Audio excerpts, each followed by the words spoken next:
Very excited to have our talent acquisition leadership panel on the stage. If you were here yesterday, you know that we had 20 leaders of distinction in the talent acquisition space.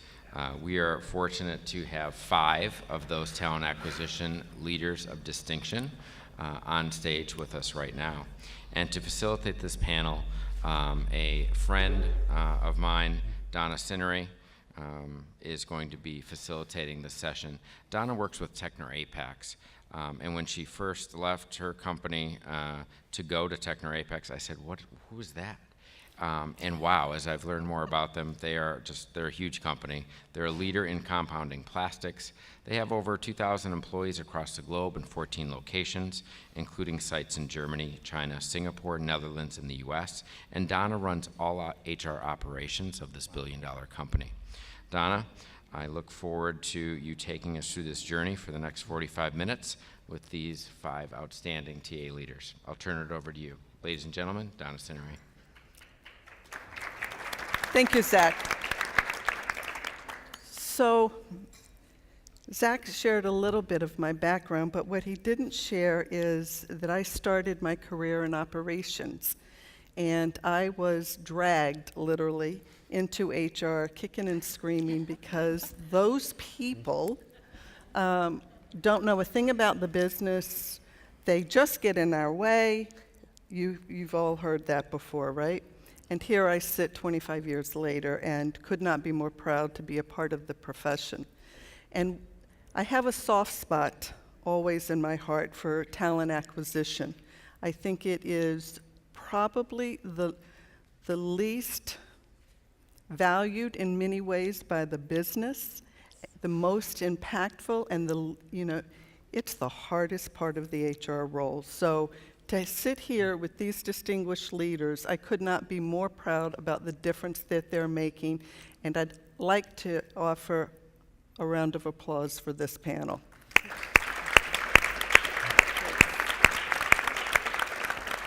It is indeed a thankless job at times, but one that truly, as we've heard over the last several days, makes a tremendous impact to the business, and the strategic thinking and the creativity involved in running a successful talent acquisition function is never without its challenges. So being at the forefront of talent acquisition and bringing talent, attracting talent into the organization, one thing that we've all learned is that employment branding, and we've heard it over these last days, is a vital part of that success. And so if it's aligned, it's great. If it's not, you've got trouble. So I'd like to open up to our team to share a bit, if you would. Kristen, I'll start with you, around how employment branding has worked, what challenges you have found in the alignment within your organization.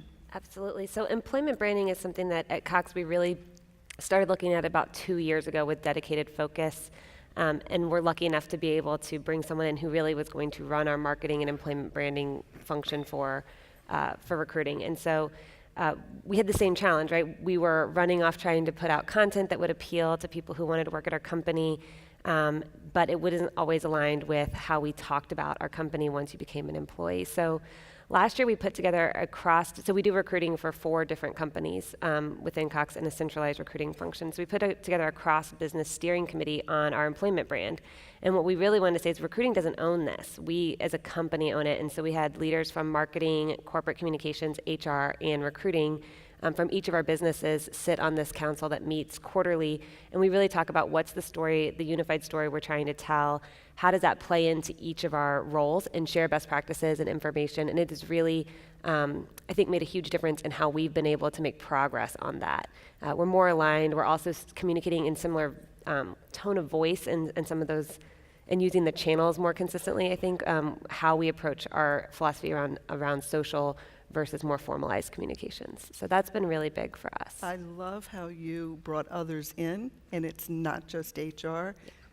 Your sphere of influence continues to grow.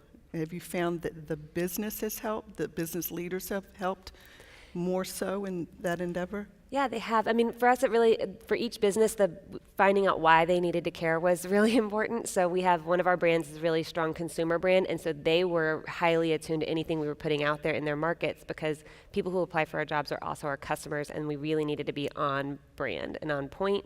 Whereas some of our more business-to-business brands that we recruit for really had less of a philosophy around how they show up that way. And so for them, it was really telling the story is, hey, we can help with your message. Let us be that. We are the consumer-facing piece of your brand, and you manage the business-to-business, but there need to be a unified story. So we had to approach them each separately around what was meaningful to their business and why were they going to have some skin in the game on what we were trying to do. Others, Carol? Yeah, it's interesting because, of course, the American Red Cross is a well-known, very recognized brand. But many people don't know all the different lines of service. They know us through their lens, right? So it could be disaster, or if you donated blood or something, but they may not know that we run an emergency communication center for military families. So I think the idea of how do we brand all the things we do, and how do we brand us as an employer. Even in this conference, folks said, wow, I didn't know the American Red Cross was that big in terms of employees. Right, that's our problem. So we've got lots of opportunities for jobs as well. And so what we did, and I always talk about things on a shoestring, right? Because that's sort of, I think, the success that we've had as a talent acquisition organization is, how do you do things when you don't have a lot of money, you may not have a lot of corporate resources. And so, we dedicated one person. I think my mic went off, but there we go, thanks. We dedicated one person. We hired somebody that's a good writer and just very creative, and she does lots of other things, but we said, we want you to spend about 20% of your time just thinking about this and helping us on our journey and looking at research. And so she's very well connected with our social media team that operates the Red Cross from the organization's perspective. So I would say that's a critical step, is making sure that you get in with marketing or social media or communications for the company, and we are well entrenched with them. So we have regular meetings, we brainstorm ideas, we ask them for help, and like Kristen said, we started to bring our business leaders in. I think they're not as attuned to it yet, but we're helping to educate them and get ideas from them. And really, this person that I talked about, I mean, she just kind of made up this, little video. We all use it in our tagline just to educate people in, a minute and 30 seconds about all the different things that we do. So if you're in talent acquisition, you have it as your tagline. The business liked it so much that our fundraising department took it, lifted it, and has now used it for their donors to go out. And so I just use that as an example and an illustration that you don't need a lot of money. We had an internal person who wrote it. I think we spent like $3,000 with a marketing company to do the animation. So those are the types of things. But I'd say our lessons are really getting in well with communications, corporate branding, so you're not at odds with them, and you're leveraging the strength from both sides. That's great. Valerie, everybody knows the Girl Scouts. How has that brand in the marketplace impacted you from an employment perspective? Sure. So, as you said, Donna, everybody knows the Girl Scouts. So when I first started working there, about 2 years ago, I went to their website, which is beautiful. There's so much content and pictures and everything. And then I went to the career website, and it was just words, and it was like awful. So one of the things we did similar is we talked to marketing and really got close in with the marketing group, because they were spending all their time and energy on the Girl Scouts in general, but not thinking about the employment side of things. And so we've worked with them. We've taken some of their materials, revamped things. We worked with LinkedIn pretty closely too, because whatever we did to our career website, we did on the same thing on the LinkedIn side. So we've added testimonials, we've added a video, things like that. Because, and to get to even show a little bit more about men, because people say to us sometimes, can men work there? And I have my team in the front here, and we're like, of course, but people don't think about that. They just think about the outdoors, and they think about, the cookie sales and all. So, we're really trying to do, a lot, especially with the branding goes all the way out to our talent acquisition managers when they're talking to people, and we've changed things a lot. So to start, they're talking to them about this is what the mission is and this is what we do, instead of why do you want to work here? Really starting to engage the candidates more and have a better candidate experience with talking about what is available for the Girl Scouts, and then making sure that our employees also understand this, so that with the employee referrals, they can get a lot more into us, because they don't always know about all the other positions. Sometimes they just know about their own area. But really, I think that working with our marketing team to extend what they're doing for the business into the employment side, and we came up with a tagline too, your career is our future. And people are looking at that, too, to use that on other, pieces of collateral and things. That's great. Barry? Some really great answers. Work with the Lindy Group, which over 100 countries, 65,000 employees. My responsibility is more Lindy Americas. And honestly, I never thought I would have to be a programmer and a marketer at the same time. And that's really, I think, how talent acquisition has transformed. You're a part of the marketing organization. I think it's most importantly is that when we think about employer branding, we also think about employee retention. Give the employees a reason to stay. Target the existing employees, not just the external that you're looking to attract. As an example, we hire over 330 drivers per year with our RPO, Randstad. And, okay, we also lose about 150, 170 a year. Why is that? Well, it's focused on employer branding. So we kind of peel the onion back, and sometimes you do that, it makes you want to cry, but it tastes great. When you're all finished. Yeah. And it was, we did a number of different things. We increased the employee referrals.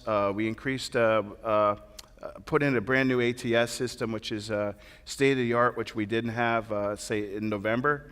And partnering with the communications and marketing group and the RPO and the business, asking the business leaders, how would you design a driver web page? Went to the affinity groups.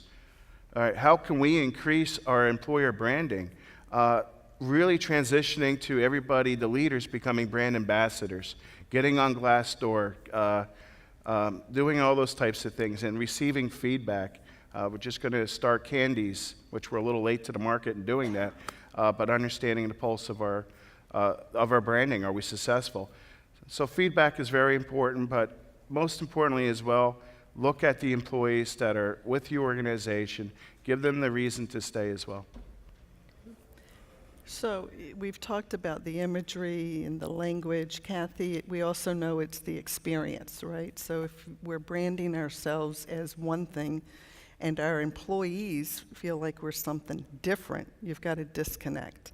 Have you seen that show up at BMO, the alignment, and have you involved employees in that process? Yes, we have. So BMO Financial Group is a 200-year-old company starting in Canada. And you probably know us as BMO Harris here in Chicago. And so over our time frame, we had an internal employee brand and a tagline, which was turn your potential into performance. And people couldn't remember if it was turn your performance into potential. And so there was a big disconnect in terms of what were we trying to accomplish. And so about 2 years ago, as we were evolving our vision of being the bank that defines great customer experience, we first did an external view of how do we want to show up with our customer. And what we realized really quickly was our candidates are customers or potential customers. And so we made the decision that our employer brand needs to be aligned with our external brand. And so our tagline, we're here to help, which is BMO Financial Group's tagline, is also our employer brand tagline. And we're just translating into what does we're here to help mean for our current employees or for our potential candidates is just as much as what it means for our customer. And so everybody remembers we're here to help because we're focused on the customer, so it's very easy. So we've retired turn your potential into performance and focused on we're here to help and how does that translate from a career perspective, your next role, and it's really drawn that alignment together. Great. We also have heard over the last couple of days, recruiters and the volume and how technology has played a part in that, and somewhat of a disconnect between the candidate and the organization. And so there has been a pattern of screening people out. With the talent challenges today and the desire to connect candidates emotionally to the company, inviting people into your organization is a mind shift, and I think it's a very important one. How is it resonating with you? Do you think it needs to change, or where are you, along in that spectrum? Valerie? Yes, and I love that when we were, planning this panel, I love the term about inviting candidates in. My team's always reminding me and talking to our hiring managers about the candidate experience. We think about it more than the hiring managers, unfortunately. And I think that we have to work with our hiring managers a lot. And that's why I'm glad that, the recruiters, and, it's like an old-fashioned term, they're really talent acquisition managers, and they're working with the managers to try to help them to understand what we need to do to bring candidates in. And we need to really give them that information up front. Don't just start with, oh, you applied to a job, or why do you want to work here? A lot of our managers think, that the Girl Scout, and even other companies I worked in, the managers have sometimes the feeling of, well, this person wants to work for us, so I'll invite them back 4 times, and we'll have death by interview, and we'll have them interview with 8 people. And we still have some managers that are like that, but we've made a lot of strides with our managers in trying to help them to understand that there still is a war for talent. We still have to be able to explain why it's good to work for us, and show them, not just explain it, show them. We are going to try to work with your schedule. You do work, so we're going to try to see if we can get you in here, or even fly you in here and do everything in one day. Try to do some video interviewing. I think that that's what we want the candidates to see a lot, so that we're going to try to help their schedule. Give them a better experience, and up front really tell them a lot about the Girl Scouts and why it's important and what our mission does, and still continue to work with our managers to really understand, and even say to them, do you really need 8 interviews? Sometimes I think that either people are afraid to make a decision, so they want everybody in on the decision, or they just, I don't know, they just want to take so much time. So we're working with them on that as well. And I think that overall will help the candidates to see that we're valuing their time and, and energy as much as, as they do. Great. Barry, your thoughts? I read somewhere for each engineer opening, there's like 1.5 candidates for that engineer opening. Has anybody ever heard of the Linde Group? Linde Gases? I have. Okay, a $20 billion company. We're business to business. Have you heard of Praxair? Air Products. Those are US-based customers. So one of the challenges is that we need to grow our database and get our branding out there and get our name. So I look at this from two perspectives. From the applicants, we need to just build our database in our new ATS. And from there, then we can do passive recruiting and get these engineers and build our brand that way. The candidate, the interview process, I think as Valerie mentioned, through video, we put in some video interviewing that has really helped us in college recruiting, and just marketing ourselves that way. And it's really, the feedback is that it's uniquely defined with our Linde brand, and they remember that experience, and we ask them to share that experience as well. There's plenty of challenges out there for companies with business to business that don't have a big brand, and I don't think you could be truly selective if we're all going after that same engineers, we're going after the same driver talent. That talent is scarce. Build your database on the applicant pool and treat those candidates with love. Great. Easier said than done sometimes with the volumes, right? Yeah. We all know that. So, Carol, what are you seeing, and is it HR just inviting in, or are managers partnering with you to do that?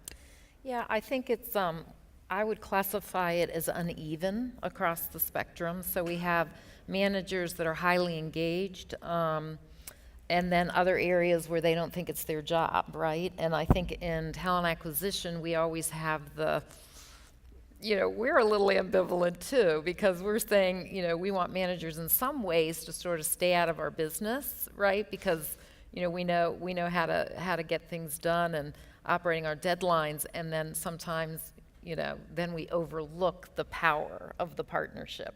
So I think it is a delicate balance that we have to take a look at, as we think about that part of it. I know one of the things we've been trying to do more of, and particularly we have our humanitarian line of service, right? That's helpful because there's small chapters across the United States, right? Because they're serving the communities that they live in. So they're a natural pool for us to get out there, because they're talking to companies and they're talking to organizations, trying to get volunteers with us. And so that's sort of a natural area. We're trying to leverage them a little bit more and understand that you can help the Red Cross as a whole, because we want to be able to use your vast network, because my recruiters, we can't be every place in every city in the country to do that. And I'd say the other thing we started in the past 12 months that we're planning to expand more, that kind of speaks to this, is we started what we're calling Red Cross 101s. And we have WebEx that is sent out by invitation, and we're using our diversity affinity groups to get the message out. We're using some of the community partnerships that we have in various lines of service, phlebotomy schools that we're targeting in certain areas. And we just invite them in for an hour-long session. We have recruiters there. We have folks from the business that are on there. So we do a really short presentation, sort of what I talked about, right? All the different things the Red Cross does. So they get a sense of the spectrum of it. And then they have real-time small group opportunity for somebody at the Red Cross to share what they do every day, what a typical day is like. They have a recruiter contact that they have at the end. So we've done our first series of those and are planning to do more of those and expand. So I'll let you know in 6 months or so how that goes. But that's one of the ways that we're trying to, get that out there. So we heard Jack talk earlier about, when was the last time that you applied for a job through your own website, and how often are you reevaluating your own hiring process and the experience, and why that's important? So Kathy, talk to us, if you will, about what changes you've made, what have y'all done to look at the process, and what have you learned? Sure. So the way that BMO Financial Group's talent acquisition group is structured is that we have an RPO model with People Scout. We have an in-house search team. I also have contingent talent and global resourcing. So if you can think about the level of complexity of processes that are going on at any given time, and we wanted to drive more alignment. So our first step was to do Lean Six Sigma and take our process from beginning to end and look at where were there similarities, where were there any differences, and if there were differences, were they necessary? And then identified where the pain points were for the hiring manager as well as for the candidate. And from there, we prioritized about 15 different things that we needed to focus on. But we were able to drive a more integrated process. Since then, we've been using agile methodology and a couple of other different ways to test and learn to see whether the process changes are working.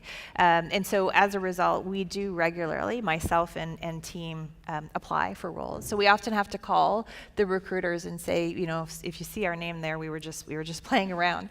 And what we learned was that it was taking 20 to 30 minutes to apply for a role. So again, we took a step back, looked at our processes, and we've been able to get it down to 5 minutes by looking at our ATS and seeing where there were unnecessary process steps, or just we weren't configuring, we used Taleo, we weren't configuring Taleo to be optimal. So we're really thrilled that we were able to do that, and we just keep playing around with it.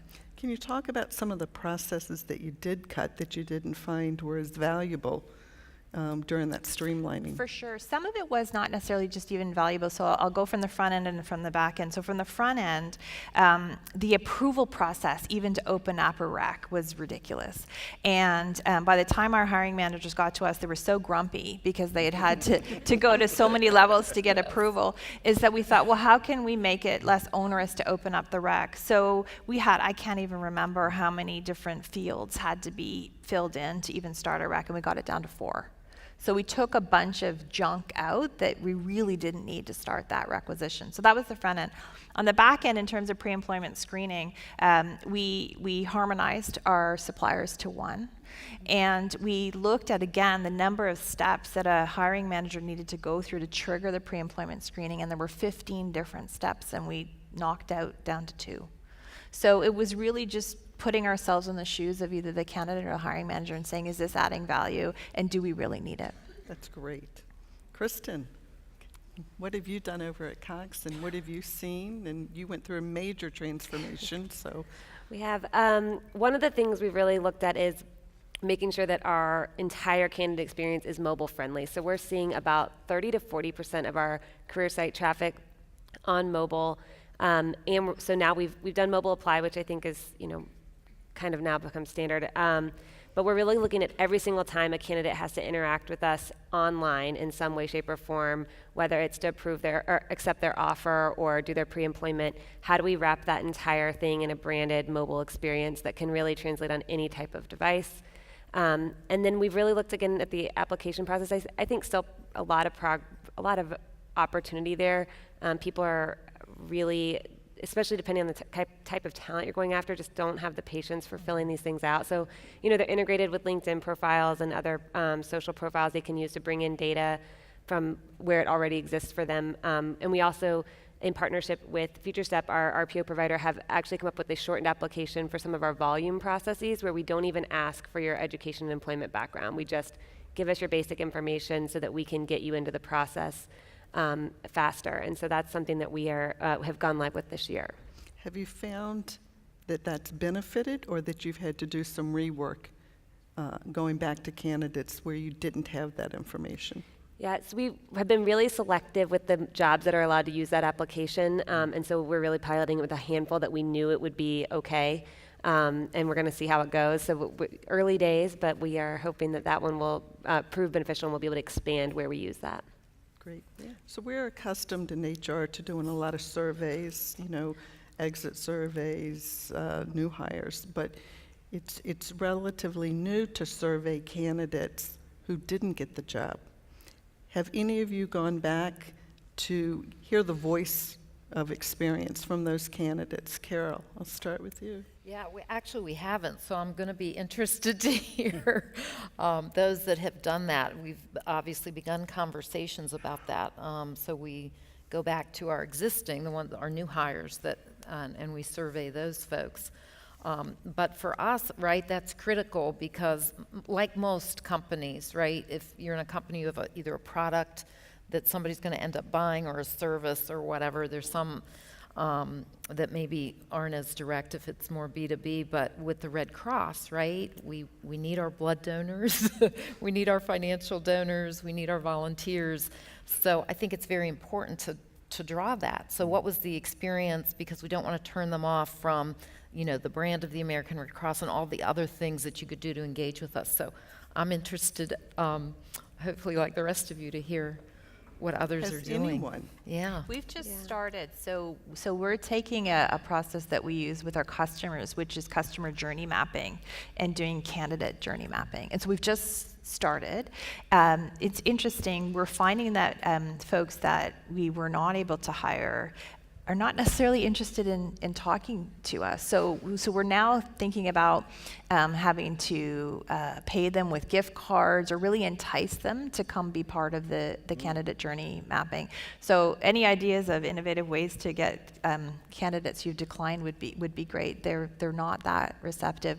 Our early thinking is we probably should capture it right after the decline to get that feedback versus having it in an initiative right now, and we're trying to go back to people perhaps a few weeks up to a few months later. So very early days for us. Great. Kristen, Yeah, so we implemented new candidate surveys in Q3 of last year, and that included a survey for any candidates who actually make it all the way to hiring manager interviews. So if you've come into our business and talked to our business leaders and you get rejected at that point, we want to understand those candidates have experienced enough of our process that we thought it was a valid feedback at that point. Same thing, I think the response rates are really low. We do trigger it right after that they're dispositioned out of the process, but we're finding, I mean, no surprise, slightly lower scores on their satisfaction with the process than people who get a job, because they're really excited, right? But what we're finding is, how do we use that data? So we have about 6 months of data now, which, because of the low response rates, is probably how much you need for it to be statistically relevant to take action on.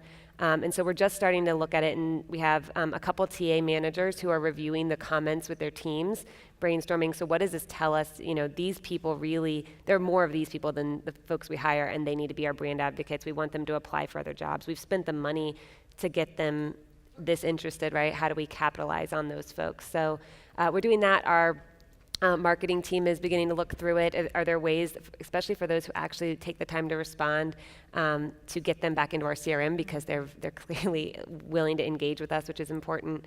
So we're starting to look at what we can do with that data, and you know, a lot of it is, we're finding, is just the feedback around the way people are rejected from your company is really important. So we do automated messaging, but one thing we're starting to talk to our recruiters about is, you know, walking that line on coaching and making sure that they are aware that we have other positions, and making sure that it's a warm decline, I guess is the best way to say that, staying in touch with them. And so that's really, for us, one of the biggest opportunity points, is the way that people do that and still leave and feel like they understand what a great company we are, and that they'd still want to come work for us or refer a friend. That's great. Globalization introduces a whole nother layer of complexity and challenges when you talk about attracting talent. There are cultural elements, there are cultural norms. You know, what works in one place doesn't necessarily work in another. Barry, talk to us about what you have found as it relates to globalization, what challenges that has presented to your organization, and how you've addressed those. It's an excellent question. We have 13 countries within Region Americas, and I think I picked this up at, I think in Philadelphia, HRO Today. I think somebody gave a fantastic presentation. Think global, act local, and manage the process. If we take Colombia, and is completely different than Argentina and from Brazil, and different businesses. We have gases and healthcare, and you cannot put the whole thing together. Different time, you cannot have a centralized time to fill. You can't have a centralized KPIs and measurements across the board. If you want to do a drug test, you know, they're not done at your local clinics, you know, as we have here. It may take 30 days, and there's really nothing you can really do about that. So there's a lot of challenges, just also in the technology. The technology globally, I think, in various different regions, your participants, your hiring managers, you have a self-service model where you provide the hiring manager everything, and they create their own approval process up to the managers. Some countries, they want nothing to do with it. So it is very cultural, and centralization, I think, the process itself is best if you provide the technology. And I think as Lindy, we're moving more towards that. For example, our onboarding process, self-serve. We're going to put everything out there for you, everywhere you need to go to order a laptop, this, that, and how to onboard your employee through up to 6 months. But we're not going to no longer do that for you. And I think in many of our countries, especially in Latin America, that's a cultural change, because they expect the HR to do all that. So that self-service, the most critical thing, I think, because of FTE and who we are and what we do. It's still very important. Today we're having to think about talent in ways maybe we haven't thought of in a long time. You've got retirees, you've got the gig economy. People just want to take one opportunity, go take a couple months off. I want that job. And then they want to continue, you know, to move around. And it's not just the millennials where we're seeing that. So the workforce needs have changed, around the talent. Kathy, can you talk about what strategies or programs perhaps that y'all have put in place that allows for the inclusion of those types of needs and yet still meet the business objectives? So we start it from from a workforce planning perspective to understand what, not only what roles we need, but what roles we consider core capabilities that we would want to have that is a full-time person, and that we would be building that strategic knowledge over a period of time. And what other roles do we feel quite comfortable could be done by a contractor, could be done in closer to home or in a different country. And so as a result, as I mentioned earlier, I have accountability for all different ways that we can find talent. And so as we complete the workforce plan, then we start to look at, is this a contingent talent resource? And through our partnership with AGS, we'll go out and source contingent talent. I have trusted suppliers around the world that it's their core capability, but not a capability of BMO Financial Group. So we turn to them. And so as a result, we've been able to find different ways to either play in the gig economy space. We've been able to bring retirees back as contractors, and at the same time be able to fulfill the different types of capabilities we need. That's great. Carol, what have you found? Yeah, so I think we're sort of in the infant stages of that journey. I think because the uniqueness of our volunteers, that workforce mix, we're experimenting a lot there. So we have a really big initiative. So we have more than 350,000 volunteers now, and we're looking to continue to expand that. And we're looking much more towards skills-based volunteers, which really has overlap to employees, right? And so we're working closely with volunteer management to break down jobs, so very similar types of things, but break down jobs into saying, okay, well, this was a full-time job, but what are the components that maybe I need 5 volunteers to do? And maybe I can't find 5 different people to do a piece of that job, but maybe I can find 3 volunteers and 2 employees, right, to do portions of that job. So those are the kinds of discussions that are happening now around our organization and with our businesses, is to, there's certainly certain jobs that will always be jobs, like you were saying, your FTs, Kathy, but we're trying really to do a lot more breaking down and saying what skills are needed, because what we find is many things can be done much more project-based. That's been a theme we've heard at this conference. And looking at alternatives for that. And so, we do have contingent partners that help us from the temp side. We also have a streamlined way to onboard. We call them Red Cross temps, but it's just a fast-track way to payroll them in, with the, you have to, can't be doing it longer than 10 months. So we've tried to streamline some processes and educate managers on how to do that. So those are some of the practical things that we're trying to do, and then the bigger process of really reimagining, thinking about how jobs and how work gets done. Great. Creativity is going to be key as we compete for talent. Valerie, can you talk about perhaps some of the more creative strategies that you've been able to implement or put forth, and what worked and why do you think it worked? Sure. So, one of the things that we've done more recently, and along the lines of what everybody has just said, the panel, we started using this, we became involved with Encore. So this organization where, and it's mostly for nonprofits, they're an organization that has a lot of people that have a lot of experience. So a lot of our positions are unique, and they have a lot of certain skills, that's hard to find. So Encore has a lot of people that have worked, maybe they've retired, or maybe they're just in between jobs, and so they want to get back into the workforce. They've got so much to share, but they might not do it for 40 hours a week. So they have to work 1,000 hours, and we tried it in we looked for some high-level project managers, and now some of the areas need to bring somebody on. They can't bring somebody on full-time. So we're bringing them on as employees, but they're term employees. So it'll actually, say in their offer letter that, you're going to be working for us on this project, these amount of hours. It'll end in X number of time. But they're a wealth of experience, another way for us to find people with good experience. And then what happens at the end is some of them want to stay and only want to work the 30 hours a week. Or sometimes if we, there's something going on, what we've tried to push the dial a little bit is have them work over, over 40 hours, but then a couple of other weeks put in, less time, so it all balances out. There is the opportunity that maybe by the time the assignment is finished, we could hire them. Some of the people are looking at this as a way to be hired. And then maybe it gives us a little bit more time to get our, work with our finance area to see if we could hire them. But we're in the process of interviewing a few right now, and that's something new for us. That seems to be working pretty well. I want to pause here. We've got a few more minutes, and I just want to see if we have questions from the audience. Over here, if we could get a mic. So, I'm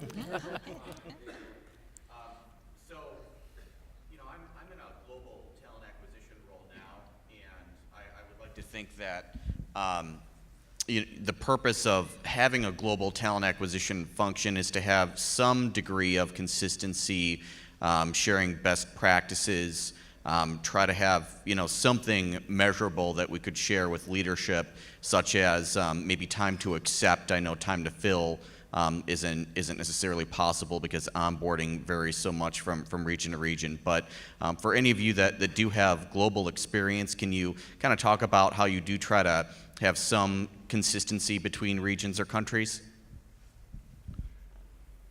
Yeah, it's our global is headquartered in Germany, and they play a tremendous portion, a large part of our success, especially from employer branding.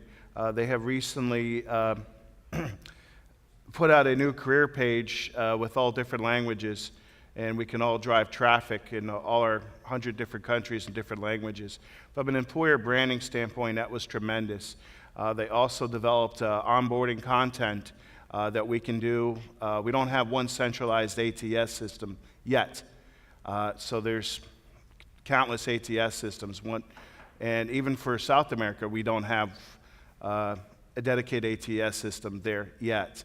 So Global, with their leadership, is providing the glass, a lot of the branding, which is instrumental because each country, we cannot afford to have our own employer branding on Glassdoor. I mean, look how many, with 100 countries, you're going to have 100 different Glassdoor and LinkedIn pages. We don't have that, and nor do we have the expertise and the global marketing to ensure that we have a unique and consistent message that's going out there to our, not just our candidates, but to our customers. So my success is global success, and even with talent management and marketing, it's we're all kind of in this together, and partnering with Global is truly everything. They provide that vision and the expertise, and sometimes the money. Okay. One other question back here. Hi, great panel discussion. The question that I had, I've discussed with several HR leaders earlier, is about even, at least in the US, when we reject a candidate, we send this standard thing saying we found somebody else better suited. But that's, when you talk to many of the, including us, the younger generation, they're basically saying, well, I would like to know more so I can improve myself, or can do something else, add something else, because this was my dream job. And, our attorneys have always told us, well, we got to protect the organization, so we just can't give them all the information. So how do we balance the branding? And also, how do we balance this, these candidates can be our future customers as well for our product. So how do we balance that with, giving feedback? Is there, has any of you taken initiatives to create more meaningful feedback that will keep the candidates engaged at the same time, protect the organization? So it is a fine balance, right? What can you really tell people about why, how far into the process?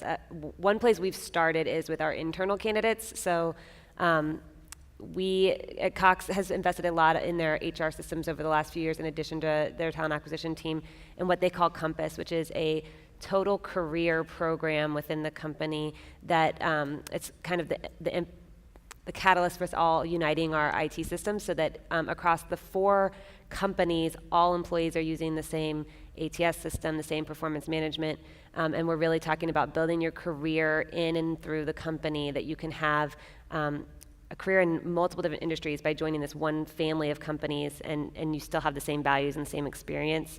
And so as part of that, really have seen a huge uptick in the amount of internal employees who are trying to progress their career internally by applying to our jobs. And so we're really partnering with HR on how we do that for our internal candidates. I would say that we have not really scratched that surface for the externals as well. We are, trying to standardize and make our rejection emails sound more friendly and things like that. We are responding on social channels if people are giving feedback on Twitter or Glassdoor. We do like every 30 days or so go out and scan those and make sure that we have responses of some sort back, but they are pretty vague. Internals is really where we've been able to move the mark on that, and it's a partnership between the recruiters giving feedback to the HR who may deliver it, or directly to the candidate, or sometimes we really encourage those hiring managers, if they get to final stages, to talk to our internals. So not as much for the externals, but that is kind of what we've been doing for our own employee base to make sure that people have the tools they need to progress their career. We feel like we do have a responsibility to our own people to do that. Great. I want to thank our panel. Congratulations again to each of you. Thank you.